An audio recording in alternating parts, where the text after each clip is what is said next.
ખબરોમાં બન્યા રહેવા માટે બેલ આઇકોન દબાવો અને એબીપી અસ્મિતાને સબસ્ક્રાઇબ કરો। સમાચાર દ્વારકાથી પ્રાપ્ત થઈ રહ્યા છે। મીઠાપુર સ્થિત ટાટા કેમિકલ્સ કંપનીમાં આગ લાગી। કોલસાના ગોડાઉનમાં આગ લાગતા આગના ધુમાડાના ગોટે ગોટા દૂર સુધી જોવા મળી રહ્યા છે। જોકે આગની ઘટનામાં સદનસીબે કોઈ જાનહાનિ નથી થઈ। ફાયર વિભાગને જાણ કરી દેવામાં આવી છે અને આગ ઉપર કાબુ મેળવવાના પ્રયત્ન શરૂ કરી દેવામાં આવ્યા છે।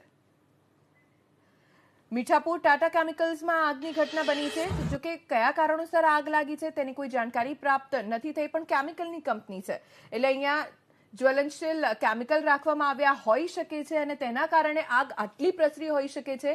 સંભાવના એ પણ છે કોલસાના ગોડાઉનમાં આગ લાગી છે અને આગ લાગતા જ દોડાદોડીનો માહોલ સર્જાયો। જોકે હજી સુધી તો કોઈ જાનહાનિના સમાચાર પ્રાપ્ત નથી થયા।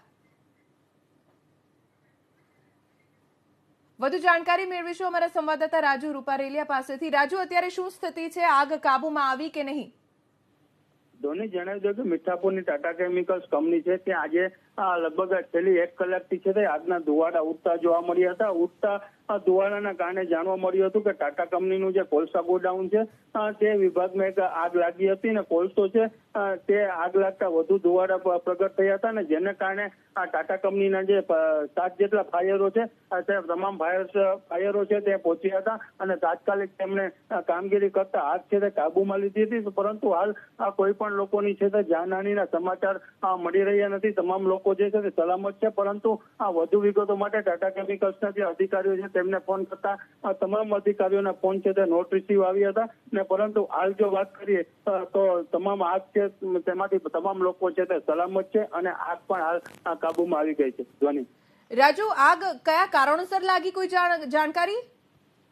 ધ્વની એ જ વાત કરું છું કે ટાટા કેમિકલ્સના અધિકારીઓને આપણે અનેક કોલ કર્યા પરંતુ કોઈ પણ કોલ રિસીવ ન થતા આગ કયા કારણસર લાગી છે, ક્યારે લાગી છે તે કઈ ખ્યાલ પડી શક્યો નથી। પરંતુ લોકોને ખબર પડી કે દૂર દૂરથી છે ધુવાડા ઉડતા જોવા મળ્યા હતા, જેના અનુસંધાને લોકોને ખબર પડી હતી કે ટાટા કેમિકલ્સના આ જે કોલસા વિભાગ છે ત્યાં આગ લાગી હતી। ઓકે રાજુ, આભાર સમગ્ર જાણકારી આપવા માટે। તો એબીપી અસ્મિતાની સ્ક્રીન ઉપર આ એક્સક્લુઝિવ દ્રશ્યો આપ જોઈ શકો છો આગના, અને અંદાજો પણ લગાવી શકાય એમ છે કે આગ કેટલી વિકરાળ હશે। જો કે ટાટા કંપનીના જ ફાયર વિભાગે આગ ઉપર કાબુ મેળવી લીધો છે અને જે જાણકારી અમારા સંવાદદાતાએ અત્યારે પ્રાપ્ત કરાવી તે મુજબ કોઈ જાનહાનિના હજી સુધી સમાચાર નથી, પણ આગ કેવી રીતે લાગી, ક્યારે લાગી, કયા કારણોસર લાગી તેની કોઈ સ્પષ્ટ જાણકારી કંપની સત્તાધીશો પાસેથી પ્રાપ્ત નથી થઈ।